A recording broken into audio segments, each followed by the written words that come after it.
My absolute favorite dish is fresh pasta with a hearty meat sauce, a Bolognese.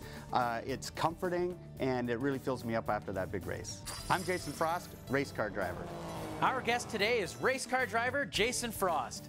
Today we're preparing Nona's authentic ragu bolognese with fresh tagliatelle. We're making his dish my way. I'm Garrett Schack, and that's what we're cooking on the coast.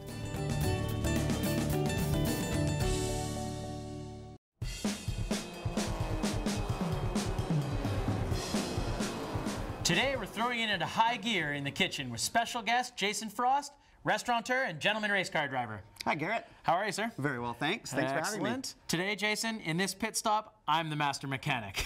We're preparing authentic ragu bolognese with a fresh tagliatelle pasta. Great. You ready to drop the flag and get this into high gear? Absolutely. Excellent. Good. So the first thing we want to do is make some fresh pasta. Okay. So we've got all the ingredients here we need.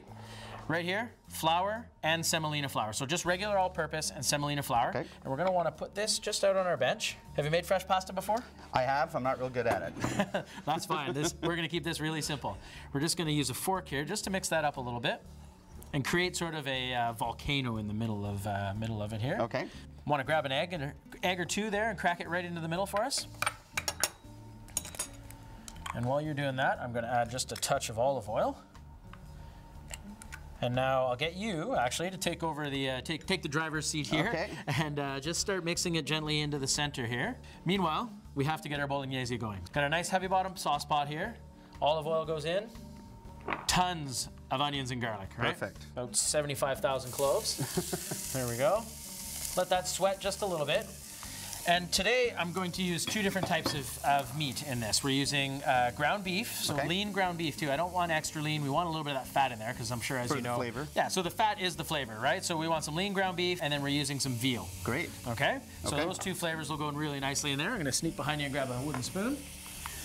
Give this a little stir. How's our pasta dough coming along? I think it's coming along. So, Jason, tell me a little bit about being a race car driver and how that all works and how you got started, I guess. Well, I started fairly young. I was about 16 or 17 when I first started driving, but my passion for it was from before that. When I was a kid, my dad was a businessman, and he had a partner who drove race cars. Yeah. So we went out to check out the races at Victoria's Western Speedway. Yeah. And I was hooked. And then he sort of dragged me to the first one, and then I dragged him to every one after that. Nice. After that, you were dragging him. And then, so I got to go in my my first races when I was about 17.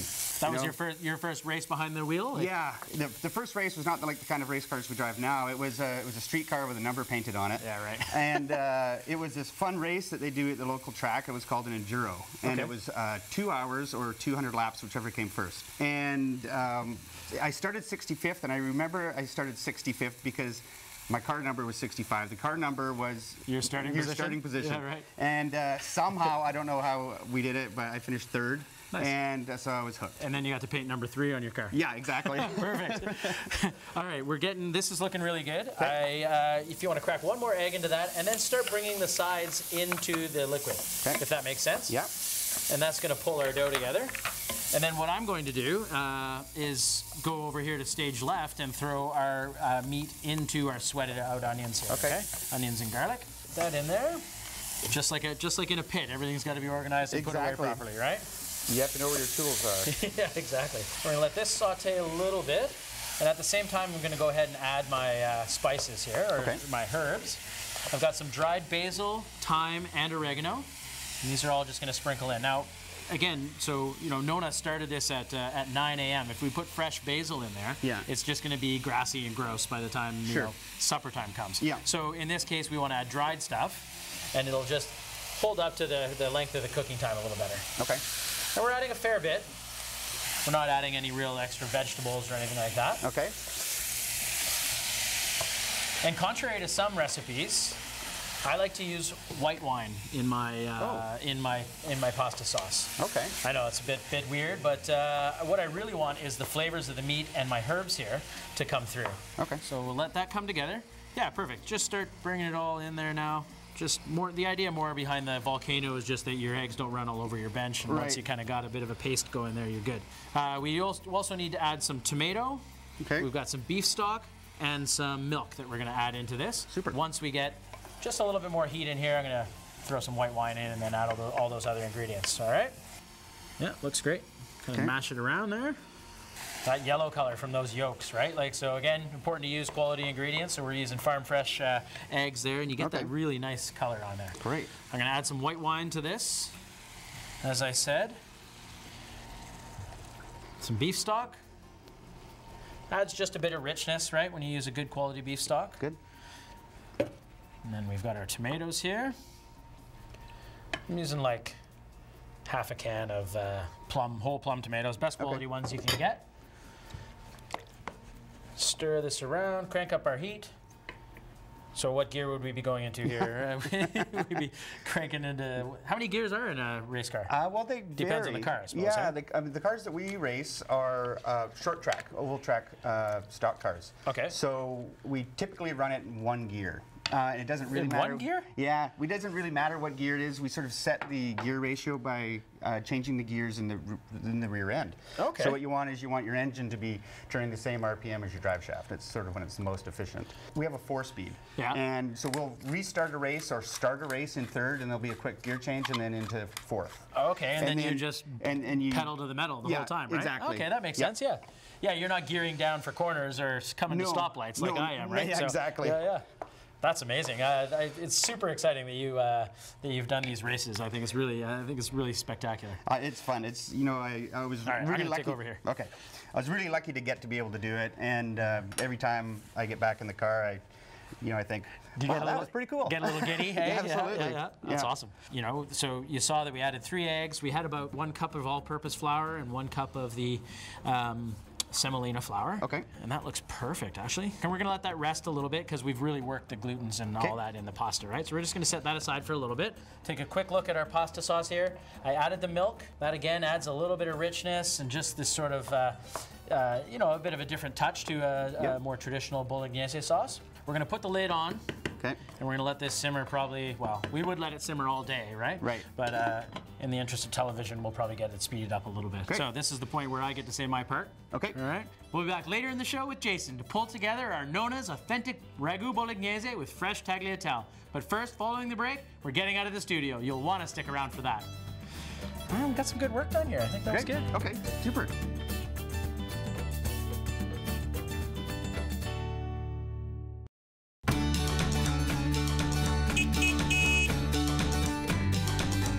On Garrett on the Go, we find some of the most unassuming places. Here we are in a strip mall in Vancouver Island, and we come across Adriana's Mexican food made with love.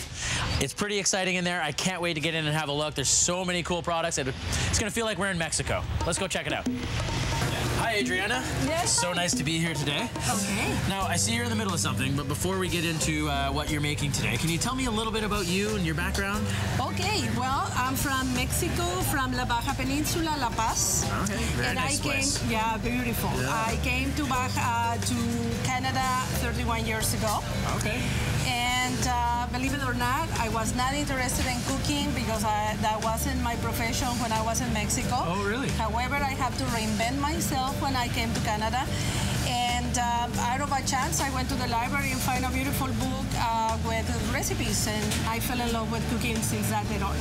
All from one cookbook, All from one cookbook, Cookbooks are amazing. I have a whole collection of them. I love them too. Thank you. What are you making today? I interrupted you in the middle of this here. Not a problem. So we are doing some taquitos that we are using a very thin tortilla that is easy for us to fry. Okay, yeah. And so I did a mix of potato, just the potato, with some of my spices. Right, okay, yeah, And you have a special spice that you use, right? And then we roll it. Yeah. You have to warm the tortillas before because they are quite tough if you don't do that. So if you don't warm them up, what happens? They crack or they break? They break, and so we just need to do it very, very quick, and then go to the fryer and finish the process. And so this is just potatoes? Just potato and with your magic spice? Magic powder and some cumin. Oh, right. Yeah, added a little extra cumin to it. Extra cumin, and that's pretty much what we finish.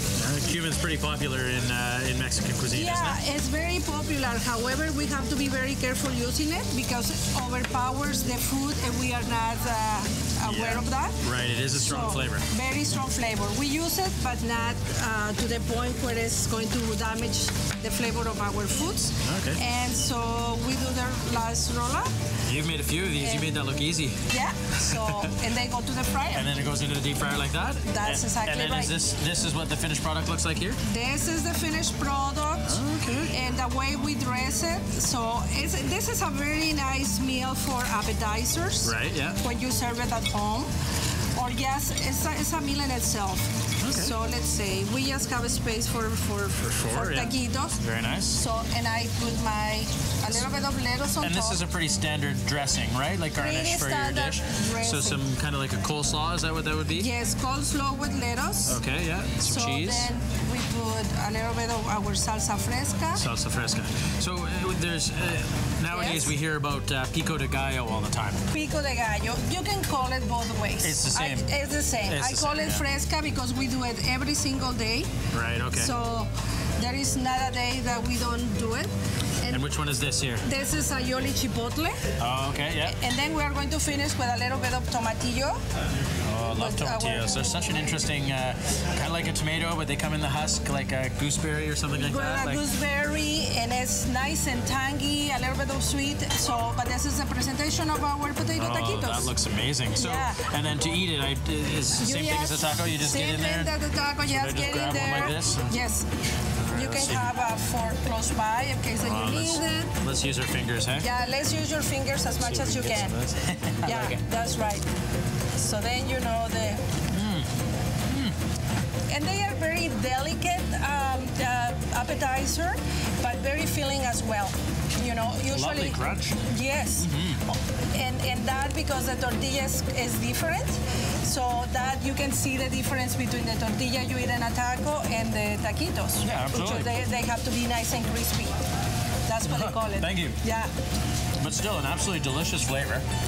Okay. And the tortilla, again, the tortilla seems to me to be the key component here, where you get that wonderful fresh corn flavor that just, that just smells and tastes like Mexico. Yes, thank you so much. That's what we want. That's what we want. Well, you've hit the nail on the head, I think, Adriana. Thank you so much. Thank you so very much. It's been a pleasure talking with you today and learning a little bit about you. Very good. Thank you. All right, are we going to finish this off too? We can't let it go to waste, can we? No. Go ahead. We'll see you back in the kitchen.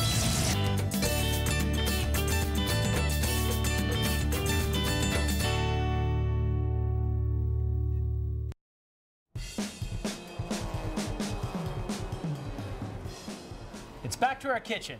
We're working with race car driver Jason Frost on my version of his favorite dish, known as authentic ragu bolognese with fresh tagliatelle. Well, you've done a great job of putting the pasta together. It's had a chance to rest now. Yeah. So we want to run it through our pasta machine here. Okay. So this is a really sort of basic pasta machine. I'm just going to lay down a little extra semolina flour just to keep it from sticking. Okay. And all we're going to do is just start to feed it through the roller here. And you'll see, I've got it on the highest level at the moment. Okay. So you'll see it'll just start to pull it through.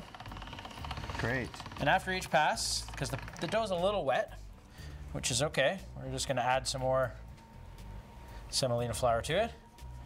And we'll do that a couple of times, okay? Now, where would pasta bolognese be without some garlic bread, right? That's right. Now, and you're a restaurateur as well. We touched base on that a little bit. Yeah, that's my day job. Yeah. This race car thing's just for fun, hey? Yeah, it is. Yeah, I mean, garlic bread is one of those things. You're at the keg, and garlic bread's one of those things you know a little bit about, hey? A little bit, yeah. So forgive me if I put mine together a little more rudimentary than maybe what the guys do in the kitchen where you are. No problem. I'm going to let you roll that through a few more times, and just keep adding the flour as you go, because it is just a little bit wet there, so. Okay. All right. Meanwhile, so I've just got a little bit of standard sort of, we'll call it Italian baguette for the purposes of today's show. I'm going to cut a piece of garlic in half, and now that I've cut it, right, all the oils are starting to come out of the garlic. You can just smell. It smells delicious. And I just want to rub it with the garlic here. Huh? Yeah, I'm just going to rub it. You know, we don't mind vampires. It's okay if they come around. Plus, we want to be able to sleep at night next to whoever it might be, right? And we can use both sides here. Just getting sort of the oils and some of that flavor onto the bread. And I've got our oven up to the broil. And I'm going to grate a little Parmesan onto these breads here. Our little garlic toasts. Nice thick grate, just kind of all over. I'll get you to do me a favor, pop that into the oven. We've got it on the middle rack with the broiler on, so let's not forget about that, okay? Otherwise, we'll have charcoal there. All right, let's give this another whirl here. Our pasta's a little sticky, and that's why we're having some trouble. Just like in the pit crew, right? It takes more than one guy to drive a car. Oh, absolutely. So, it takes a team. That's right. So why don't you give me a hand here? We'll just roll this through. We started on the widest setting. Yeah. And we're just gonna roll it through a few times until we get a little bit of a thinner noodle, okay? So tagliatelle, do you know what that one is? You know what? I don't. So tagliatelle is essentially a broad fettuccine noodle. Okay. Right? Yep. So fettuccine would be like maybe, I don't know, what, a quarter of an inch, where tagliatelle would be more like a half inch. Okay. Okay. So really wide fettuccine just a noodle. broad noodle, yeah. And the idea behind the broad noodle here with the ragu that we've made is it's gonna hold lots of that sauce and just suck it all up. I'm just gonna fold it up a little bit like that and then give it just a gentle cut through, right? This is pretty rustic, just like Nona would do. Perfect. Oh yeah, that is wide, huh? Yeah, so a little wider than a typical fettuccine. I'm gonna separate it up a little bit here. And then actually, while I'm doing this, you wanna check the garlic bread? Yeah. See how we're doing in there? Absolutely. Perfect. Should I take this out? Yeah, sure, if it looks ready. I think it is. Yeah, look at that. Got some of that color on the edges there. Smells like garlic and a little bit of that cheese that we poured on it. Absolutely. Now what I'll get you to do is just drizzle a little bit of olive oil over each one of those. Okay. Yeah, right from there. And then we'll get this fresh pasta into the pot. Now that I've got it all sort of torn apart here a little bit. I've got a pot of boiling water over here. You want to make sure that water is really moving, yeah? Okay, like a big rolling boil. Yeah, yeah. Lots of salt in there, heavily salted water. And then with fresh pasta, you just go right into the water straight away. Okay. All right. Kind of drop it all in, and it'll cook really quickly, a lot quicker than dried pasta will, right? Now let's have a look at our ragu here. Great. Gently sort of simmering away. See how it's cooked down? Yeah. Not much liquid in there. Yeah, it does smell fantastic. Yeah. So you can sort of see how most of the onions have cooked away. We got just some lovely chunks of garlic. Yeah. And you can really smell, all the herbs that we put in there. So let's grab ourselves a plate. I got one right underneath you there. Okay. I'm just gonna wipe down our bench, get some of that semolina out of the way. Perfect. Look at our pasta. I got some tongs here. Just like that. Got them out. And then we could cook more pasta if we needed to, right? Sure. And let's top it up with some of this Bolognese here. Actually, you know what? We should probably taste that first. What do you think? I think that's a great idea. Yeah, you wouldn't jump into a car without test driving it, no, right? That's you wouldn't take it out on the track, right? That's a bad idea. Let's give it a little taste here. Go ahead and dig in. It's great. Is that NASCAR worthy or what? I love it. Yeah? Yep, absolutely. All right. Let's take a nice big scoop of this, and we're gonna put it right on top of that fresh pasta. There we go. One more. Because you said you liked meat sauce, right? Absolutely, and that is meaty. Last but not least, we're gonna grab some more of that cheese. Grate it right over top. And there we have it. This is Nona's authentic ragu bolognese with fresh tagliatelle. What do you think? I think it looks fantastic. I love how like you said, the noodles are broad. They're big, wide noodles. Mm-hmm. Whoops. Oh, so good. Oh. You just gotta get in there. I'm gonna get in there. It's like making that pass on the third corner, you know? I'm just gonna get in there. Yeah, that's the way to do it. What do you think? That is fantastic. Yeah? I love it. My dish, your way? That's my way now. Awesome, I like it. Good, that's what I wanted to hear. Let's try some more. Thanks so much for being here today. Thanks for having me. This was really fun.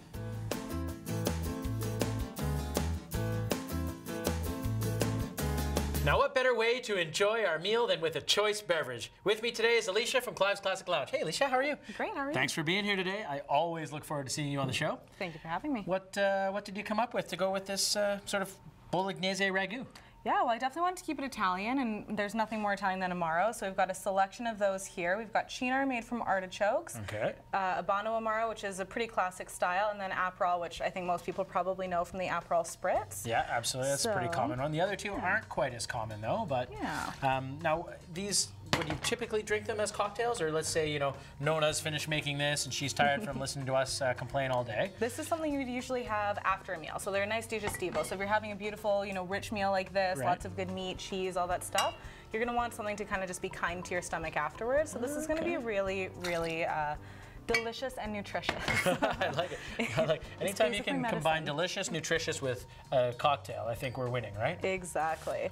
So just got a little bit of coconut syrup to sweeten things up, otherwise it'll be really bitter, and some lemon juice Squeezed there. lemon juice in there, very nice. Always good. Now this is always my favorite part out there, watching these cocktail artists shake the cocktails. It's so much fun. That's where I get my arms from. Yeah, no kidding. Right? You don't have to go to the gym.